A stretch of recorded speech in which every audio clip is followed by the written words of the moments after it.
অতি শীঘ্রই ডাক আসতে পারে ময়দানে হাজির হওয়ার জন্য। রাজি আছেন? এই দেশে আমার মনে হয় আরেকটা কারবালা আমাদের সামনে আছে। তা আমি প্রশাসনের ভাইদেরকে সম্মানের সহিত বলতে চাই, আপনারা আমাদের শত্রু নয়, আপনারা জনগণের বন্ধু। প্রশাসন আমাদের বন্ধু, আপনারা আমাদের শত্রু নয়। আমি আপনাদেরকে পরামর্শ দিচ্ছি প্রশাসনের ভাইয়েরা, আপনারা সুবিচারের মাধ্যমে, আপনারা তদন্তের মাধ্যমে সাদাকে সাদা বলবেন, কালোকে কালো বলবেন। কোনো ব্যক্তির পূজারী হবেন না। ইতিপূর্বে যারা ব্যক্তি পূজারী হয়েছে তাদের বিচার এই বাংলার জমিনে হয়েছে। আবারও এরকম কোনো কাজ যাতে না হয়, বাংলার জনগণ যাতে আপনাদের বিরুদ্ধে হাত তুলতে না হয়। এই জন্য ভাইয়ের আমার, আজকের কথাগুলা হয়তো অনেকটা ব্যতিক্রম লাগতেছে। অনেকে হয়তো ভাববেন মুরাদ চৌধুরী তো কখনো এরকম জোর গলায় কথা বলে নাই। অনেকেই হয়তো মনে করবেন মুরাদ চৌধুরীকে কখনো এত জোরালো কণ্ঠে কথা বলতে দেখি নাই। কিন্তু ভাইয়ের আমার, যখন ধৈর্যের বাঁধ ভেঙে যায় তখন আর কণ্ঠকে নিচে রাখা যায় না।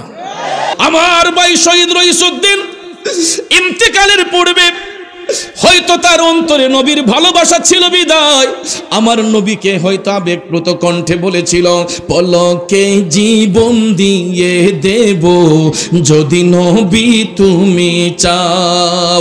95% মুসলমানের মধ্যে হিন্দু, বৌদ্ধ, খ্রিস্টান ধর্মের ভাইয়েরা আমাদের কাছে কত নিরাপদ। কিন্তু আমাদের ভারতে বর্তমানে 40 কোটির উপরে মুসলমান, এরপরও হিন্দুদের কাছে নিরাপদ নয়। সেই ভারতের হিন্দুদের কাছে নিরাপদ নয়। 40 কোটির উপরে বর্তমানে মুসলমান আছে ভারতবর্ষে, কিন্তু দেখা যায় বিভিন্ন এলাকার মধ্যে মুসলমানরা নির্যাতনের শিকার হচ্ছে। বর্তমানে এমন একটা সময় এসেছে ভাই, আমরা যদি সোচ্চার না হই, বাতিল ফেরকারা আমাদেরকে টেনে টেনে হেসড়াইয়া হেসড়ে মারবে। কথা কোন ঠিক কিনা? এই জন্য আপনাদেরকে আজকে আমি বাজিতপুরে এই কয়লা গ্রাহেলা থেকে আপনাদের পায়ে হাত রেখে বলে যাচ্ছি, কে কোন পরিবারের সন্তান সেটা দেখবেন না, আগে দেখবেন তার অন্তরে ইশকে মোস্তফার প্রেম আছে কিনা, হুব্বে মোস্তফার প্রেম আছে কিনা। যদি সে একটা রাস্তার ফকির হয়, আমার নবীর পক্ষের হয়, যদি তার উপর কোনো জুলুম নির্যাতন হয়, আমরা সবাই গিয়ে ঝাঁপিয়ে পড়ব। রাজি আছেন সবাই? হাত তুলে দেখান। তাহিরি সাহেবকে মারছে, আমি যাব কেন? ভুইয়া সাহেবকে মারছে, আমি যাব কেন? ভান্ডারী সাহেবকে মারছে, মহসিন ভান্ডারীকে মারছে, আমি যাব কেন?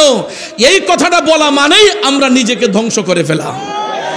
কারণ আমার শহীদে মিল্লাত আল্লামা শাইখ নুরুল ইসলাম ফারুকী রহমাতুল্লাহ আলাইহির কথা বারবার অকপটে মনে হচ্ছে। তিনি বলেছিলেন যে পীর মুরিদি যার যার সুন্নিয়ত সবার। বন্ধুরা আমার, আমিও আপনাদের পায়ে হাত রেখে বলতে চাই, রসুন করা করা হয়, মাথা কয়টা? রসুন করা করা হয়, মাথা কয়টা? বাট করলে দেখবেন আলাদা আলাদা, কিন্তু জোড়া দিবেন মাথা কিন্তু একটা। প্রত্যেকটা দরবারের হক্কানি পীর মাশায়েখদের একটাই কাজ, আল্লাহ আল্লাহ রাসূলের সন্তুষ্টি। মহসিন মাইজ ভান্ডারীর আশেক মুরিদদেরকে একটাই দিক নির্দেশনা দিচ্ছেন, আল্লাহ আল্লাহ রাসূলের সন্তুষ্টি। গোলাম কিবরিয়া মাইজ ভান্ডারীর আশেক প্রেমিকদেরকে একটাই দিক নির্দেশনা দিচ্ছেন, আল্লাহ আল্লাহ রাসূলের সন্তুষ্টি। আল্লামা গিয়াসউদ্দিন তাহিরি সাহেব ভক্ত মুরিদদেরকে এই শিক্ষাই দিচ্ছেন, কোন রাস্তায় চললে আল্লাহ আল্লাহ রাসূলের সন্তুষ্টি। স্থানঘাট লতিফিয়া দরবার শরীফের আমি অদম গুনাহগার, আমার ভক্ত মুরিদদেরকে ওই শিক্ষা দিচ্ছি, যেই রাস্তায় চললে আল্লাহ আল্লাহর সন্তুষ্টি পাওয়া যায়। তাহলে কি দেখা গেল? ঘুরে ঘুরে সবার লক্ষ্য উদ্দেশ্য একটাই, আল্লাহ আল্লাহ রাসূলের সন্তুষ্টি। আজকে যেই সমস্ত ভাইয়েরা এই বাংলার জমিনে আল্লাহর ওলিদের মাজার শরীফ ভাঙ্গার জন্য উপচে পড়ে লেগেছেন, এরা কি জানে না যে এই দেশে সর্বপ্রথম যারা মসজিদ বানিয়েছেন, আজানের ধ্বনি দিয়েছেন, তারাই ছিলেন আল্লাহর ওলিগণ? কথা বলেন ঠিক কিনা? এই বাংলার জমিনে সর্বপ্রথম বড় গলায় যিনি আজান দিয়েছিলেন, বাংলার জমিনে সর্বপ্রথম বড় গলায় যিনি আজান দিয়েছিলেন, উনিও ছিলেন আউলাদে রসুল, যিনি হবিগঞ্জের চুনারুঘাটে মুরারবন্দের জমিনে পূবে এবং পশ্চিমে যিনি শুয়ে আছেন 120 জন আউলিয়া নিয়ে, 360 আউলিয়ার মধ্যে 120 জন নিয়ে যিনি মুরারবন্দের জমিনে শুয়ে আছেন, সিপাহসালার সৈয়দ নাসির উদ্দিন রহমাতুল্লাহ আলাইহি, যিনি সর্বপ্রথম সুরমা নদীর পারে দাঁড়ায়া আজানের ধ্বনি দেওয়ার সঙ্গে সঙ্গে রাজা গৌরগোবিন্দের প্রথম বড় দেয়ালটা ঠাস করে পড়ে গেছিল। আল্লাহু আকবার, ধ্বনির কেমন পাওয়ার, কেমন শক্তি। আর আজকে আমাদের দেশে কিছু কিছু টুপিওয়ালা, দাড়িওয়ালা, জুব্বাওয়ালা, কুর্তাওয়ালা এরা গিয়ে মাজারের উপর দাঁড়িয়ে মাজারের ইট পাটকলগুলা ভাঙ্গার জন্য এরা ব্যস্ত হয়ে গেছে। আপনারা ইতিমধ্যে জেনেছেন প্রায় 54টা দরবার শরীফ, উল্লেখযোগ্য 54টা দরবার শরীফ এই পর্যন্ত ভাঙ্গা হয়েছে।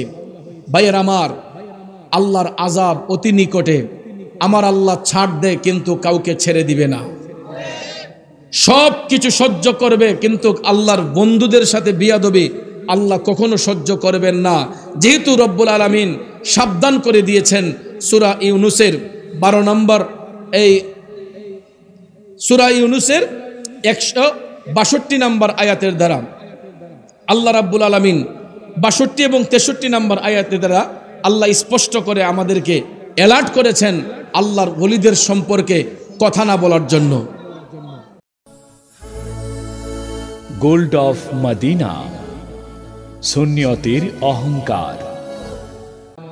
সকাল থেকে সন্ধ্যা পর্যন্ত, সন্ধ্যা থেকে রাত পর্যন্ত নামাজ পড়তে পড়তে কপালের মধ্যে কালো দাগ ফেলে দেন। ঈমান যদি না থাকে আমলের কোনো মূল্য আছে? ফরজ বলেন, ওয়াজিব বলেন, সুন্নত বলেন, নফল বলেন, যত বন্দেগী আছে এইগুলা হচ্ছে আমল। আর আমার নবী হইছে ঈমান। কথা বলেন ঠিক কিনা? নামাজ পড়লাম, রোজা রাখলাম, হজ করলাম, যাকাত দিলাম, অন্তরে নবীর মহব্বত রাখলাম না। আপনারা বলুন, এই মহব্বতের কোনো দাম আছে? এই প্রেমের কোনো দাম আছে? নামাজ পড়লাম, রোজা রাখলাম, ঢিলা কলব, আসকন জুব্বা সবই ব্যবহার করলাম, অন্তরে হুব্বে মোস্তফার প্রেম নাই, ওই ব্যক্তির আমলেরও কোনো মূল্য নাই। কথা বলেন ঠিক না বেঠিক? আমার যুবক ভাইয়েরা, এই জন্য দেখবেন মুনাফিক বেঈমানরা আমার আপনার ঈমান আমলকে হরণ করে নেওয়ার জন্য নামাজ কথা বারবার শুধু নামাজ নামাজ বলবে, কিন্তু দেখবেন এরা নামাজ পইরা চিটারি বাটফারি করে, এরা নামাজ পইরা মানুষ হত্যা করে, এরা নামাজ পইরা আমার ভাই শহীদ রহিসউদ্দিনকে হত্যা করেছে। ঠিক না বিঠে? এরা কেমন মুসলমান? এরা কেমন মুসলমান? যেই মুসলমানের হৃদয়ে একটু পানি দেওয়ার মতো দরদ হয় না। আমার চোখে হয়তো, আমাদের চোখে হয়তো কারবালার ময়দানে সরাসরি উপস্থিত ছিলাম না, কিন্তু কারবালার ইতিহাস পড়ে দেখলাম যে কারবালার মধ্যে যেই স্মৃতি ছিল, ইমাম হুসাইন রাদিয়াল্লাহু তাআলা আনহু সহ আহলে বায়াতের পরিবারদেরকে যেই রকম ভাবে পানির কারণে নির্মমভাবে শহীদ করা হয়েছিল, আমি দেখলাম তারই ধারাবাহিকতায় বর্তমানে কিছু এজিদের চেলারা আমার ভাই শহীদ রহিসউদ্দিনকে এক ফোঁটা পানি পর্যন্ত পান করতে দেয় নাই। ঠিক না বিঠে? অসুবিধা নাই। ইমাম হুসাইন বলেছিলেন দুনিয়ার পানি আমার লাগবে না। ইমাম মুসলিম বিন আকিল বলেছিলেন দুনিয়ার পানি লাগবে না। ইমাম ইবনে আব্বাস বলেছেন দুনিয়ার পানি আমরা চাই না, খাই না, কারণ যার অন্তরে হুব্বে মোস্তফার প্রেম থাকবে, নবীর ভালোবাসা থাকবে, আমার মদিনার কামলিওয়ালা নবী ওই প্রেমিককে কাউসার পিলাইয়া দিবে। কথা কোন ঠিক না বেঠে? আরো জোরে জোরে বলেন ঠিক না বেঠে? তাইলে বলুন আমরা নবীর গোলামি চাই কি চাই না? কারা কারা চাই দুইটা হাত উঁচু করে দেখাই। আল্লাহু আকবার, ইয়া রাসূলুল্লাহ, ইয়া গাউসুল আজম, সুন্নাতুল জামান, শহীদ রহিসউদ্দিনের শত্রুরা। আমার ভাই শহীদ রহিসউদ্দিন মরে নাই, সে জিন্দা। কারণ আল্লাহর পথে যারা জীবন কুরবান করে, আল্লাহর পথে যারা শহীদ হয়ে যায়, আমার আল্লাহ বলেছেন ওয়ালা তাকুলু লিমান ইউকতালু ফি সাবিলিল্লাহি আমওয়াত বাল আহইয়াউ ওয়ালাকিন লা তাশউরুন। আল্লাহ বলে, হে জগৎবাসীরা, যারা আমি আল্লাহর পথে শহীদ হয়ে যায়, কুরবান হয়ে যায়, তোমরা তাদেরকে মৃত বলিও না, এরা জীবিত, তোমরা তাদের সম্পর্কে জানো না।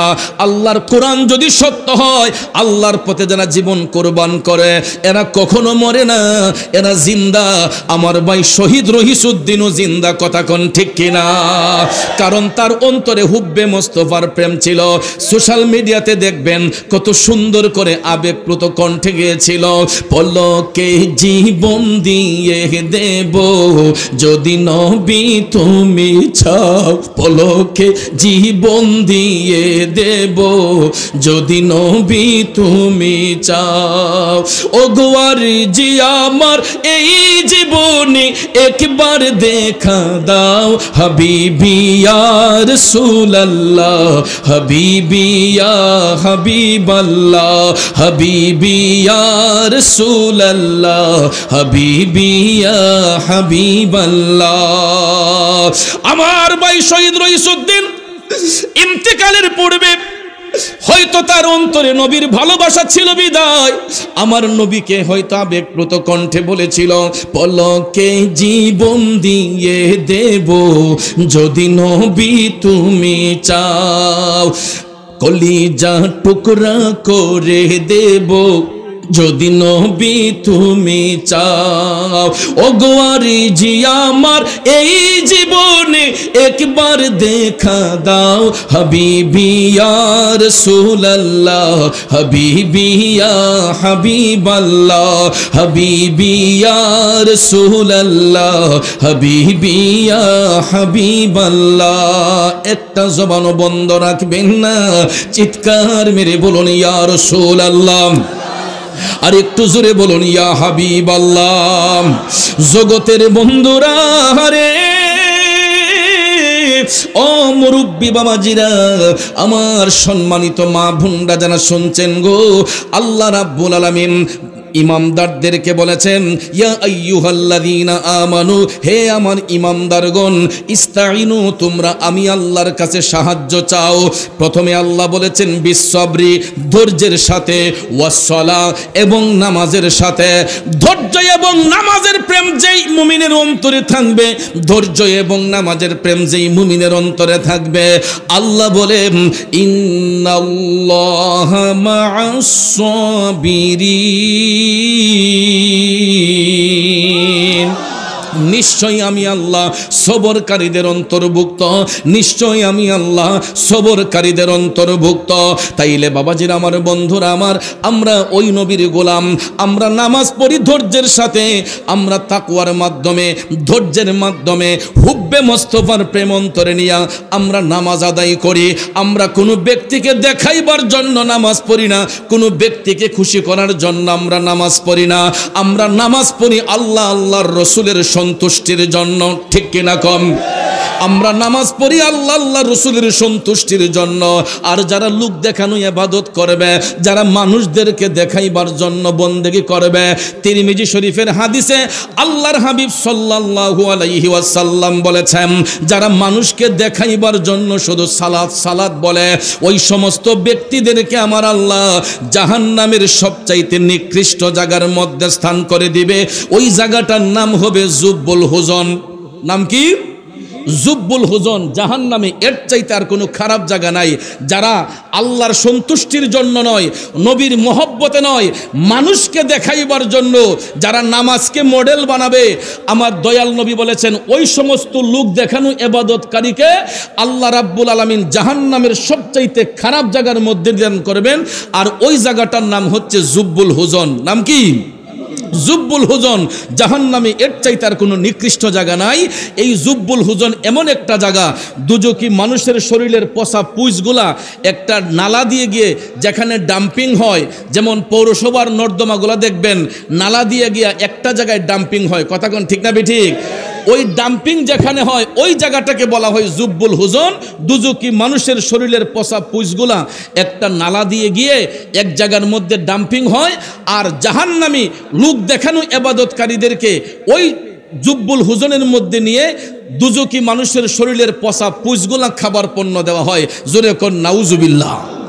তাইলে নামাজ পড়তে হবে কার খুশির জন্য? জোরে বলেন কার খুশির জন্য? আমি দেখতে পাইলাম কিছু কিছু নামাজি আছে, দেখবেন অনেক সময় ঝগড়া বাঁধাইবার জন্য আয়া কই তুমি আসর পড়ো নাই, তুমি মাগরিব পড়ো নাই, তুমি ফজর পড়ো নাই, তুমি এশা পড়ো নাই। এ মুসল্লি, অন্যের কানে তেল দেওয়ার চাইতে আগে নিজের চরকায় তেল দাও। কথা কোন ঠিক না বেঠিক? তুমি যে এত নামাজি হয়ে গেছো, তুমি যে এত ফরেজগারি দেখাইতেছো, তুমি বলো তো আমার নবীর কয়টা সুন্নত তুমি মান্য করেছ? এত বড়াই যে করছো, এত পরহেজগারি দেখাচ্ছ, বলো তো কয়টা মানুষের সঙ্গে প্রতারণা করছো? নিজের বেলায় খবর নাই, আরেকজনকে দোষী করতে বড় পছন্দ করে, আছে না নাই? ভাইয়ার আমার, বেঈমান মুনাফিকের চেহারা যতই সুন্দর হোক, দেখবেন এদের চেহারার মধ্যে কোনো মায়া দয়া নাই। বেঈমানদের চেহারা দেখবেন যত ফর্সা হোক, চামড়া যত সুন্দর হোক, দেখবেন এইগুলার চেহারার মধ্যে কোনো দয়া মায়া নাই। আর হুব্বে মোস্তফার প্রেম যদি সিনার মধ্যে থাকে, ব্যক্তিটা যদি কালো হয়, তখন দেখবেন তার চেহারার মধ্যে নূরের ঝলঝল করে। কথা কোন ঠিক না ঠিক? তাহলে আমরা নবীর জন্য জীবন দিতে চাই কি চাই না? আর একটু জোরে বলেন, চাই কি চাই না? অতি শীঘ্রই ডাক আসতে পারে ময়দানে হাজির হওয়ার জন্য। রাজি আছেন?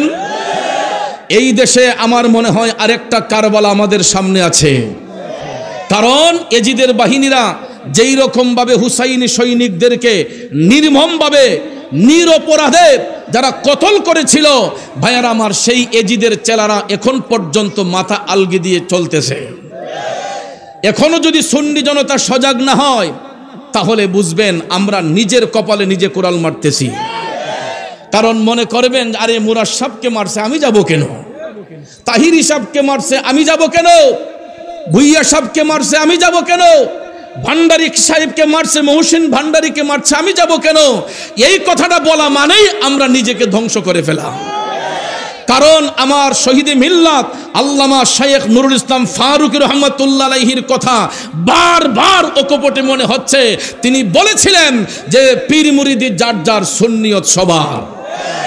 বন্ধুরা আমার, আমিও আপনাদের পায়ে হাত রেখে বলতে চাই, রসুন করা হয়, মাথা কয়টা? রসুন করা হয়, মাথা কয়টা? বাট করলে দেখবেন আলাদা আলাদা, কিন্তু জোড়া দিবেন মাথা কিন্তু একটা। প্রত্যেকটা দরবারের হক্কানি পীর মাশায়েখদের একটাই কাজ, আল্লাহ আল্লাহ রাসূলের সন্তুষ্টি। মহসিন মাইজ ভান্ডারীর আশেক মুরিদদেরকে একটাই দিক নির্দেশনা দিচ্ছেন, আল্লাহ আল্লাহ রাসূলের সন্তুষ্টি। গোলাম কিবরিয়া মাইজ ভান্ডারীর আশেক প্রেমিকদেরকে একটাই দিক নির্দেশনা দিচ্ছেন, আল্লাহ আল্লাহ রাসূলের সন্তুষ্টি।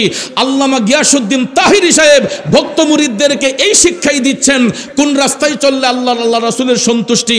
স্তানঘাট লতিফিয়া দরবার শরীফের আমি অদম গুনাহগার, আমার ভক্ত মুরিদদেরকে ওই শিক্ষা দিচ্ছি, যেই রাস্তায় চললে আল্লাহ আল্লাহর সন্তুষ্টি পাওয়া যায়। তাহলে কি দেখা গেল? ঘুরে ঘুরে সবার লক্ষ্য উদ্দেশ্য একটাই, আল্লাহ আল্লাহ রাসূলের সন্তুষ্টি। কাজেই আমরা মারামারি করে কোনো লাভ নেই, দলাদলি করে কোনো লাভ নেই, হিংসা নিন্দা করে লাভ নেই। বর্তমানে এমন একটা সময় এসেছে ভাই, আমরা যদি সোচ্চার না হই, বাতিল ফেরকারা আমাদেরকে টেনে টেনে হেসড়াইয়া হেসড়ে মারবে। কথা কোন ঠিক কিনা? এই জন্য আপনাদেরকে আজকে আমি বাজিতপুরে এই কয়লা গ্রাহেলা থেকে আপনাদের পায়ে হাত রেখে বলে যাচ্ছি, কে কোন পরিবারের সন্তান সেটা দেখবেন না, আগে দেখবেন তার অন্তরে ইশকে মোস্তফার প্রেম আছে কিনা, হুব্বে মোস্তফার প্রেম আছে কিনা। যদি সে একটা রাস্তার ফকির হয়, আমার নবীর পক্ষের হয়, যদি তার উপর কোনো জুলুম নির্যাতন হয়, আমরা সবাই গিয়ে ঝাঁপিয়ে পড়ব। রাজি আছেন সবাই? হাত তুলে দেখান। Action, action! ইয়াজিদের বিরুদ্ধে, বেঈমানদের বিরুদ্ধে হুসাইনের তলোয়ার, শাহজালালের তলোয়ার, এক হও লড়াই করো, সুন্নিয়ত কায়েম করো, এক হও লড়াই করো। ভাইয়ের আমার, আমরা অস্ত্রবাজিতে বিশ্বাসী নয়, সুন্নি জামাত বোমাবাজিতে বিশ্বাসী নয়। আমরা অস্ত্র হাতে নিয়ে জিহাদ করি না, আমরা বোমা হাতে নিয়ে জিহাদ করি না। আমাদের সবচাইতে বড় অস্ত্র হলো নারায়ে রিসালাত, নারায়ে রিসালাত। এটাই হচ্ছে সবচাইতে বড় হাতিয়ার। এই হাতিয়ার যদি আমার আপনার হাতে থাকে, নারায়ে তাকবীরের সঙ্গে সঙ্গে নারায়ে রিসালাতের স্লোগান যেই মুমিনের অন্তরে থাকবে, ইনশাআল্লাহ ওই মুমিনকে কোনোদিন পরাজিত করতে পারবে না। ইনশাআল্লাহ ময়দানে ডাক আসবে অচিরেই। যদি আপনাদের কাছে ডাক চলে আসে, আমি পায়ে হাত ধরে বলবো, বিশেষ করে আমি আমার মুরিদদেরকে বলে যাচ্ছি, যদি আমার কোনো মুরিদ এখানে থাকেন, আমাকে যদি ভালোবাসেন, আল্লাহর নবীকে যদি ভালোবাসেন, যদি সুন্নিয়তের ময়দানে কোনো ডাক আসে, জীবনকে বাজি রেখে সুন্নিয়তের প্রেমে কোরবান হয়ে যাবেন। নবীর কলিজার টুকরা নাতি ইমাম হুসাইন যদি হাসি মুখে জীবন দিতে পারেন, আমরা কি পারবো না? ইমাম মুসলিম বিন আকিল যদি হাসি মুখে জীবনটা দিতে পারেন, আমরা পারবো না? তাহলে আর ভয়ের কোনো কারণ নেই, পিছপা হওয়ার কোনো কারণ নেই। আমরা যাদের উপর আস্থা রেখেছিলাম, আমরা যাদের উপর বিশ্বাস রেখেছিলাম, যারা আমাদের নিরাপত্তা বাহিনী, যাদেরকে আমরা সর্বমহলে সর্বসেক্টরে আমরা স্যালুট জানাই, এখন দেখছি ভাইয়ার আমার তাদের ভিতরে কিছু পাতি ইঁদুর ঢুকে গেছে। তা আমি প্রশাসনের ভাইদেরকে সম্মানের সহিত বলতে চাই, আপনারা আমাদের শত্রু নয়, আপনারা জনগণের বন্ধু। প্রশাসন আমাদের বন্ধু, আপনারা আমাদের শত্রু নয়। আমি আপনাদেরকে পরামর্শ দিচ্ছি, প্রশাসনের ভাইয়েরা, আপনারা সুবিচারের মাধ্যমে, আপনারা তদন্তের মাধ্যমে সাদাকে সাদা বলবেন, কালোকে কালো বলবেন। কোনো ব্যক্তির পূজারী হবেন না। ইতিপূর্বে যারা ব্যক্তি পূজারী হয়েছে, তাদের বিচার এই বাংলার জমিনে হয়েছে। আবারও এরকম কোনো কাজ যাতে না হয়, বাংলার জনগণ যাতে আপনাদের বিরুদ্ধে হাত তুলতে না হয়, এই জন্য ভাইয়ার আমার আজকের কথাগুলা হয়তো অনেকটা ব্যতিক্রম লাগতেছে। অনেকে হয়তো ভাববেন মুরাদ চৌধুরী তো কখনো এরকম জোর গলায় কথা বলে নাই। অনেকেই হয়তো মনে করবেন মুরাদ চৌধুরীকে কখনো এত জোরালো কণ্ঠে কথা বলতে দেখি নাই। কিন্তু ভাইয়ার আমার, যখন ধৈর্যের বাঁধ ভেঙে যায়, তখন আর কণ্ঠকে নিচে রাখা যায় না। কারণ আমাদের শরীরে আছে হুসাইনি রক্ত, আমরা হুসাইনি আদর্শের সৈনিক। কথা বলেন ঠিক কিনা? যখনই ময়দানে ডাক আসবে, সবাই প্রস্তুত ইনশাআল্লাহ? আবার হাত তুলে দেখায়, নারায়ে তাকবীর, নারায়ে রিসালাত, আহলে সুন্নাত ওয়াল জামাত, সুন্নি মহাসম্মেলন, অ্যাকশন অ্যাকশন, অ্যাকশন অ্যাকশন, ইয়াজিদের বিরুদ্ধে, বাতিলদের বিরুদ্ধে, মুনাফিকদের বিরুদ্ধে, শাহজালালের তলোয়ার, হুসাইনি তলোয়ার। একটু দরুদ শরীফ পড়ুন। আল্লাহুম্মা সাল্লি আলা সাইয়্যিদিনা মুহাম্মাদিন নাবি মাওলানা মুহাম্মাদিন নাবি মাওলানা মুহাম্মদ দয়াল নবীজির নূরি চেহারা দেখিতে মোদের মন চায়, কাঁদে মোদের প্রাণ পাপিয়া, কাঁদে মোদের অন্তরায়। আল্লাহুম্মা সাল্লি সাইয়্যিদিনা মুহাম্মাদিন নাবি শাফি মাওলানা মুহাম্মাদিন নাবি শাফি।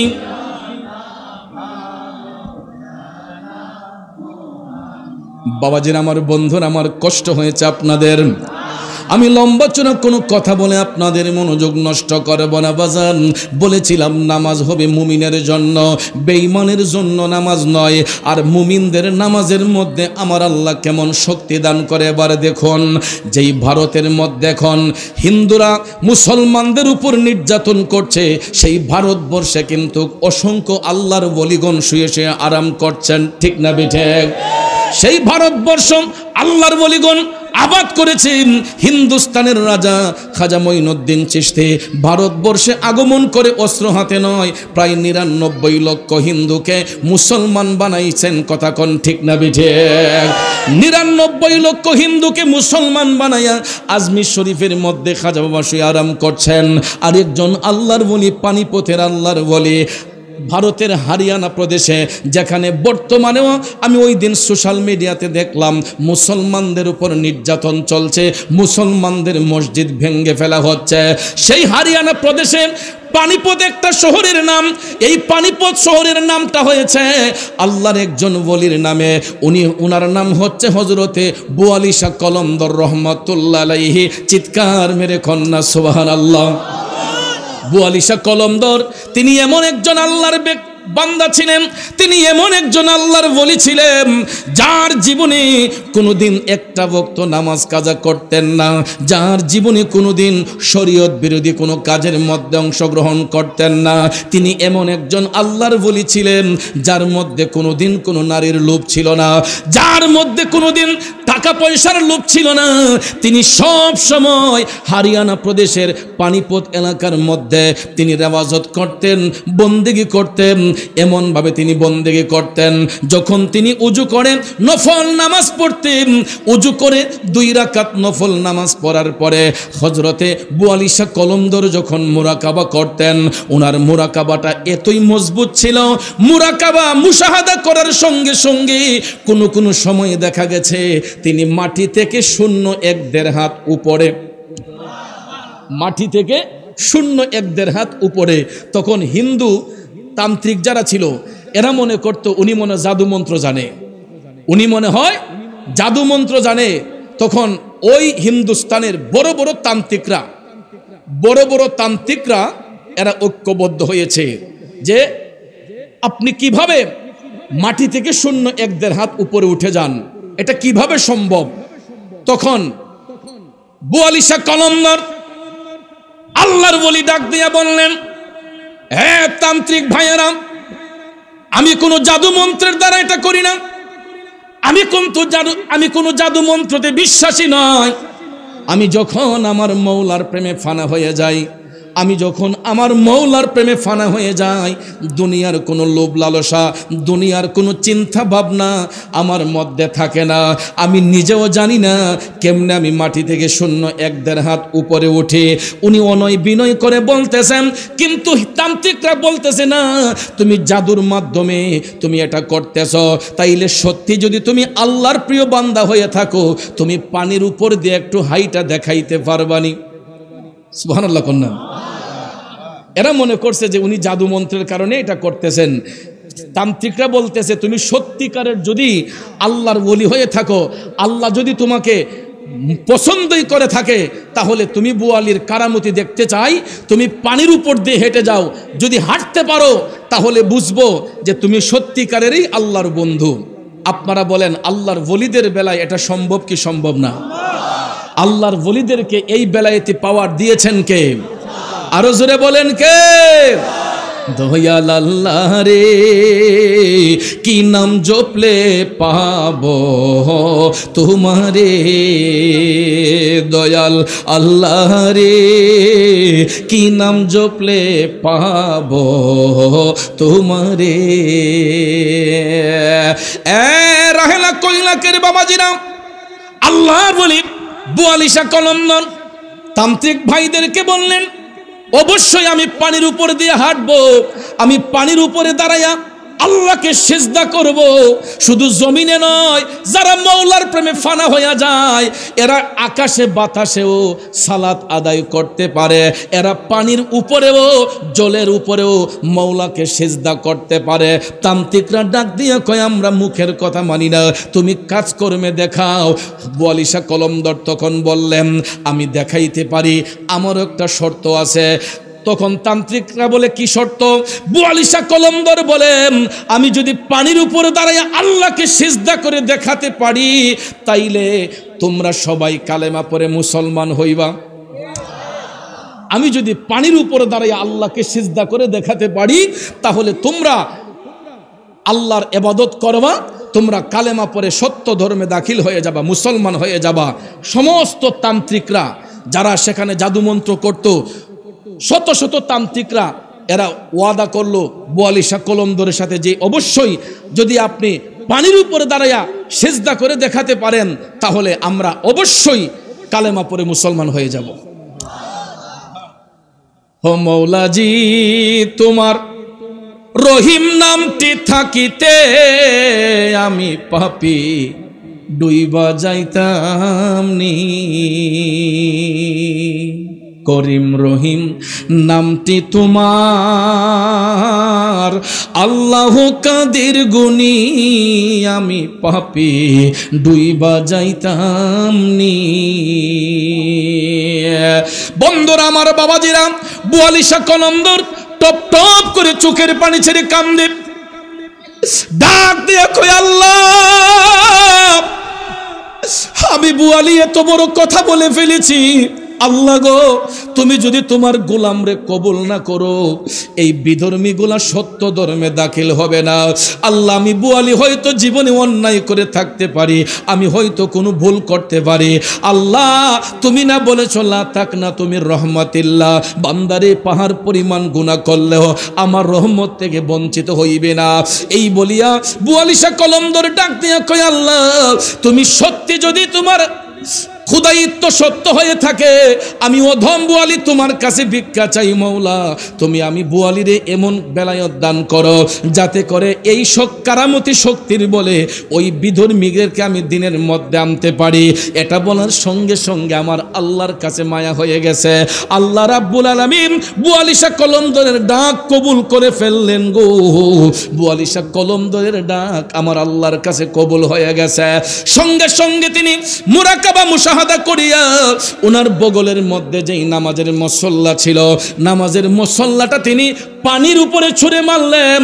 পানির উপরে যখন ছুঁড়ে মারলেন অনেকটা দূর দেখা যায় পানির মধ্যে নামাজের মুসল্লাটা গিয়া কেবলামুখী হইয়া নামাজের মুসল্লাটা সুন্দর করে বসে আছে। আল্লাহর ওলি বোয়ালি শাহ কলমদর তিনি আমার আল্লাহর উপর তাওয়াক্কুল হইয়া আল্লাহর উপর ভরসা রেখে তিনি ওই নামাজের মুসল্লার মধ্যে ওইটা নামাজ পড়ার জন্য তিনি পানির উপর দিয়া যখন হাঁটতে শুরু করলেন তান্ত্রিকরা তাকাইয়া দেখতাছে সত্যি সত্যি বোয়ালি শাহ কলমদর পানির উপর দিয়া হাইটা হাইটা হাইটা তিনি নামাজের মুসল্লার মধ্যে দাঁড়াইয়া কেবলামুখী হইয়া পানির উপরে। বন্ধুরা আমার, আপনারা বলেন একটা নামাজের মুসল্লার ওজন আর কতটুকু হতে পারে? একটা নামাজের মুসল্লা এটা যদি আপনার বেতেরও হয় বা আপনার এই মকমলেরও হয়, একটা নামাজের মুসল্লার ওজন সর্বোচ্চ আধা কেজি হইতে পারে। 1 কেজি হতেই হলো একটা নামাজের মুসল্লা, তো আর এত ভারী হবে না। তাহলে একটা মানুষের ওজন কত? একদম শুকনা মানুষও যদি হয় কমপক্ষে একটা মানুষের ওজন 20 থেকে 30 কেজি হয়। একদম ছোট বাচ্চাও যদি হয়, কথা কোন ঠিক কিনা? সাবালক একটা মানুষ যার উপর নামাজ ফরজ হয়েছে তাদের ওজন কমপক্ষে 30 থেকে 40 হয়, কথা কোন ঠিক না বেঠিক? তাহলে 5 কেজি ওজনের একটা নামাজের মুসল্লার মধ্যে 30-40 কেজি 50-60 কেজি ওজনের একটা মানুষ যদি দাঁড়ায়, এটা কি পানির নিচে ডুবার কথা নাকি ভাসার কথা? নিচের মধ্যে কোনো তক্তা নাই, নিচের মধ্যে শুধু পানি আর পানি। এর উপরে নামাজের মুসল্লা আল্লাহর ওলি বোয়ালি ছেড়ে দিলেন।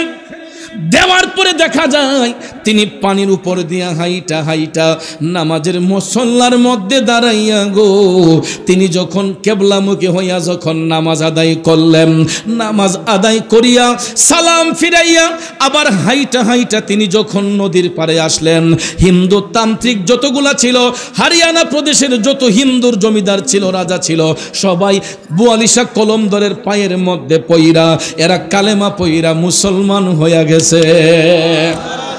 যার উসিলায় আজ পর্যন্ত হরিয়ানা প্রদেশে এখনো লক্ষ লক্ষ মুসলমান বাস করতেছে। কিন্তু বর্তমানে ভাইয়ের আমার সেই কিছু কিছু উগ্রবাদী ইসকন নামক হিন্দুদের উগ্রতার শিকার হয়ে আমাদের মুসলমান ভাইরা প্রতিদিন এক একটা এরিয়ার মধ্যে নির্যাতনের শিকার হচ্ছে, ঠিক না ঠিক?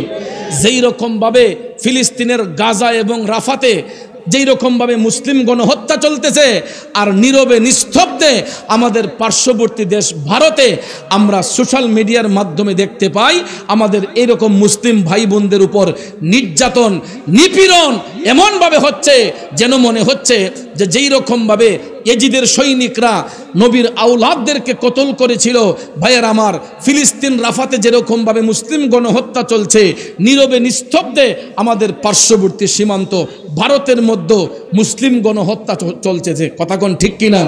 আমি আজকেও গাড়িতে বসলাম, মোবাইলটা যখন ওপেন করলাম তখন দেখলাম একটা ভিডিও, একটা মুসলমান ভাইয়ের মুখের মধ্যে দাড়ি, তাকে রশি দিয়ে গাছের সাথে বেঁধে তাকে বলতেছে তুমি বলো জয় শ্রীরাম, জয় শ্রীরাম।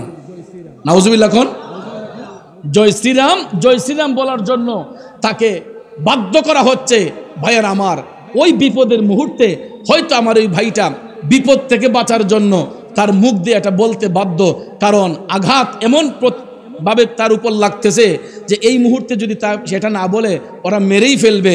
তখন দেখলাম বাধ্য করছে জোরপূর্বক এই ভাইটার মুখ দিয়ে জয় শ্রীরাম কথাটা বলাইছে। আপনারা বলেন ইসলাম কি আমাদেরকে এই শিক্ষা দেয়? তাহলে এরা কোন ধর্ম পালন করে? যেই ধর্মের মধ্যে উগ্রতা, যেই ধর্মের মধ্যে মূর্খতা, এই ধর্মের মধ্যে থাইকা এরা কিভাবে মুসলিমদেরকে গণহত্যা করে?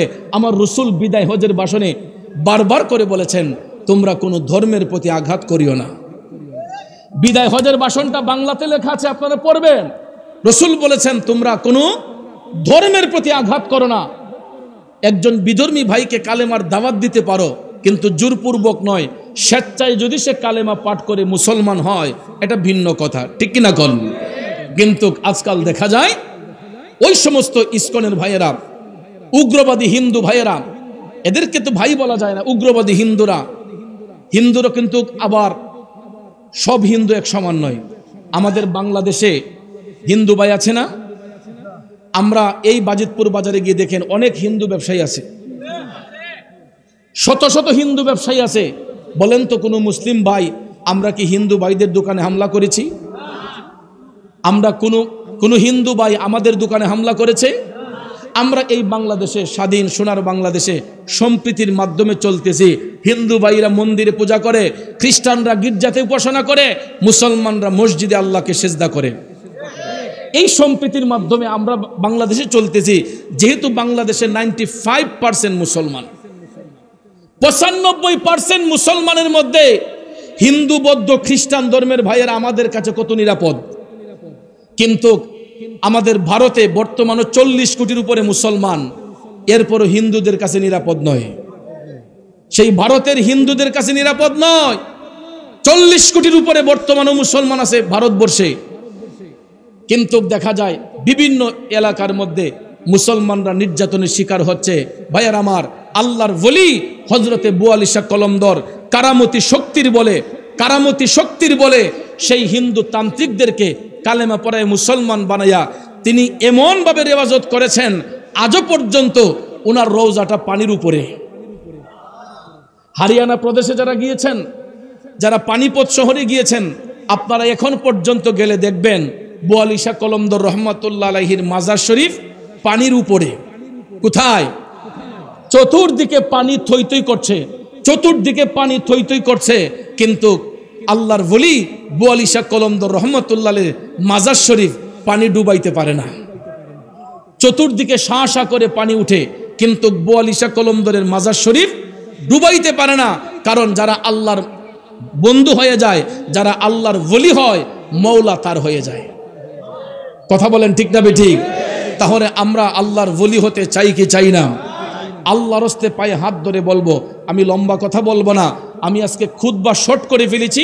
তাহির সাহেব কথা বলবেন এই জন্য, কারণ আকাশের অবস্থা ভালো থাকে না, সিচুয়েশন খুব দুর্বল থাকে, যেই কোনো মুহূর্তে বৃষ্টি চলে আসতে পারে, ঠিক না বেঠিক? এই জন্য আমি শর্ট টাইমে আমার কথাগুলো আজকে বলতেছি, যেহেতু ইতিপূর্বে বহুবার আপনাদের এই কৈলাক রাহেলা এলাকায় আমি আলোচনা করেছি। এই জন্য আজকে আমি লম্বা কথা না বলে আমার বন্ধুকে সময় দেব, কারণ আমার বন্ধু গিয়াসউদ্দিন তাহিরি সাহেবের বক্তব্য শোনা আমাদের দরকার। কথা কোন ঠিক না বেঠিক? তাহলে ভাইয়ার আমার মনে হয় তাহিরি সাহেব আমাদের স্টেজে চলে আসতেছেন, পিসাবুদুল আসতেছেন। নারায়ে তাকবীর, নারায়ে রিসালাত, নারায়ে রিসালাত। আজকের মাহফিলের প্রধান অতিথির আগমন, আওলাদে মাঝ ভান্ডারীর আগমন, আমরা সকলে বলি মারহাবা। একটু দুরূদ শরীফ পড়ি। আল্লাহুম্মা সাল্লি আলা সাইয়্যিদিনা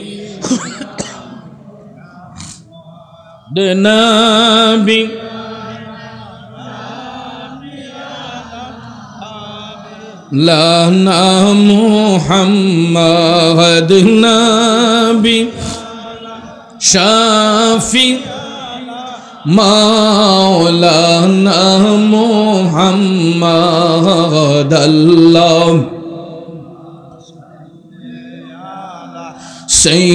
সাইয়্যিদিনা মুহাম্মাদ নবী মাওলানা মুহাম্মাদ এমন নবীজির উম্মত আমরা, যেই নবীর নাই তুলনা। এমন নবীজির উম্মত আমরা, যেই নবীর নাই তুলনা। যাহার উপর দুরূদ বেজেন দয়াল প্রভু রব্বানা। আল্লাহ সাল্লাম মাশাআল্লাহ মুহাম্মাদ নবী শাফি মাওলানা আদনাবিয়ানা।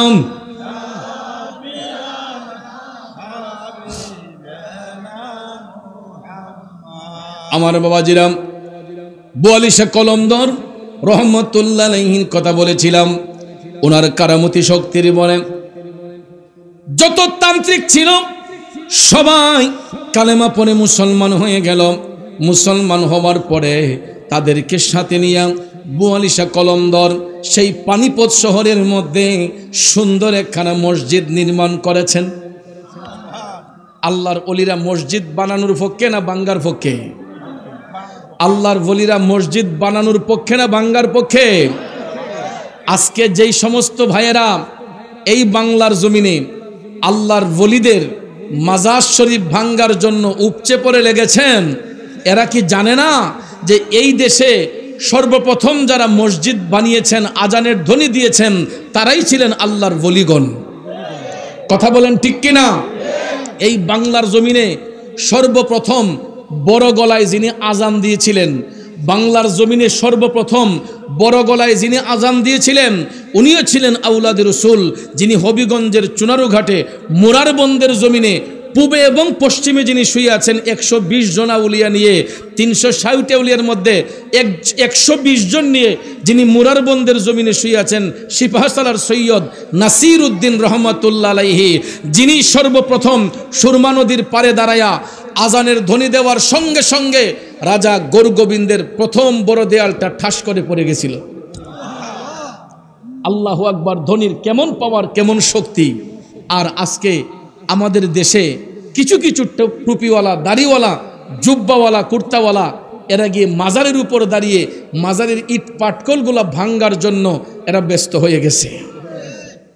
আপনারা ইতিমধ্যে জেনেছেন প্রায় ৫৪টা দরবার শরীফ উল্লেখযোগ্য, 54টা দরবার শরীফ এই পর্যন্ত ভাঙ্গা হয়েছে। ভাইয়ের আমার, আল্লাহর আযাব অতি নিকটে। আমার আল্লাহ ছাড় দেয় কিন্তু কাউকে ছেড়ে দিবে না। সব কিছু সহ্য করবে কিন্তু আল্লাহর বন্ধুদের সাথে বিয়াদবি আল্লাহ কখনো সহ্য করবেন না।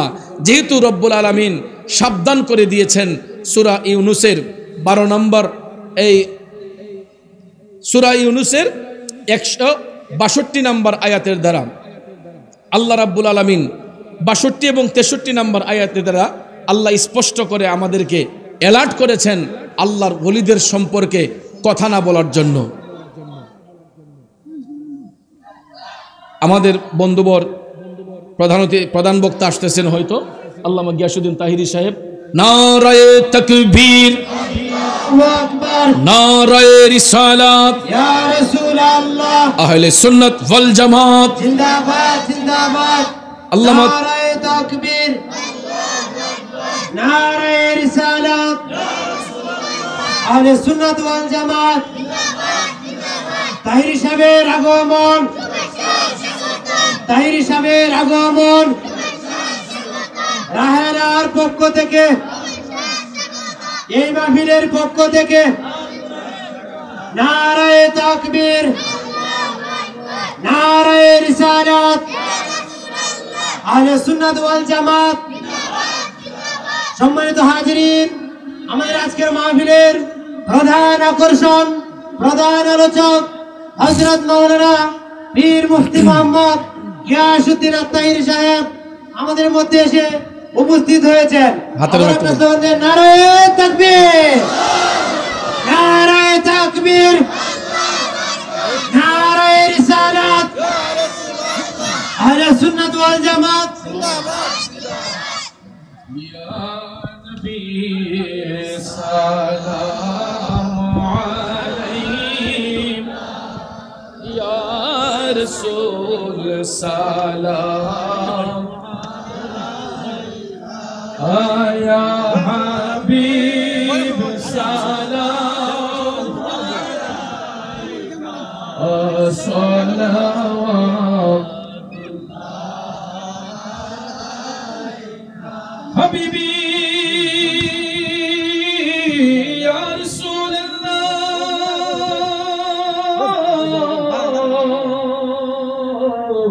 ওয়া ইয়া হাবিবাল্লাহ, मेरा दिल तरफ रहा है, मेरा जल रहा है सीना, के दवा वही मिलेगी, के दवा वही मिलेगी, मुझे ले चलो मदीना, या नबी सलाम अलैका, या रसूल सलाम अलैका, या हबीब सलाम अलैका, सलावतुल्लाह या रब्बी सल्लि व सल्लिम दाइमन अबादन अला हबीबिका खैरिल खल्क़ि कुल्लिहिम मिन बलगल उला बिकमालिहि कशफत दुजा बिजमालिहि हसनत जमीउ खिसालिहि सल्लु अलैहि व आलिहि। কথা শেষ। আমি আগে বলেছি যে আমি কথা বলবো না, খুব শর্ট টাইমে কিছু কথা বললাম। ইমানি জজবা নিয়ে, ইমানি চেতনায় কথাগুলো বলেছি ইমানি শব্দে। কারণ আমরা হয়তো এক একজন এক এক পরিবার থেকে এসেছি, কিন্তু সুন্নিয়তের ময়দানে আমরা সবাই এক পরিবার। আমরা হয়তো পারিবারিকভাবে এক একজন এক একটা পরিবার থেকে এসেছি, কিন্তু এটা মনে রাখবেন যে সুন্নিয়তের বেলায় আমরা সবাই এক পরিবার। এখানে কে চৌধুরী সাহেব, কে ভুইয়া সাহেব, কে পাঠান সাহেব, কে সৈয়দ সাহেব, কে শেখ সাহেব, এইগুলা দেখার টাইম নাই। আমরা সবাই নবীর সৈনিক, হুসাইনি আদর্শের সৈনিক। এটাই সবচেয়ে বড় পরিচয়, আমরা সুন্নি। আমাদেরকে সুন্নি বললে হৃদয় শীতল হয়, খুশি হয়। আর আমরা হৃদয় খুশি হয় মন খুশি হয়, আমাদের মনটা শীতল হয় যখন আমাদেরকে সুন্নি বলা হয়। আমরা যখন সুন্নি বলে গর্বিত করি তখন আমরা ভাইয়ের আমার আনন্দ পাই। কিন্তু তাদেরকে যদি আমরা ওয়াহাবি বলি, জামাতি বলি, খারিজি বলি, তখন দেখবেন তেলে বেগুনে চেপে ওঠে। আর আমাদেরকে সুন্নি বললে আমরা মনটা খুশি হয়ে যায়। পার্থক্যটা এখানে, আর কিছু নয়। সবাই ভালো থাকবেন, সুস্থ থাকবেন। আসসালামু আলাইকুম ওয়া রাহমাতুল্লাহি ওয়া বারাকাতুহু।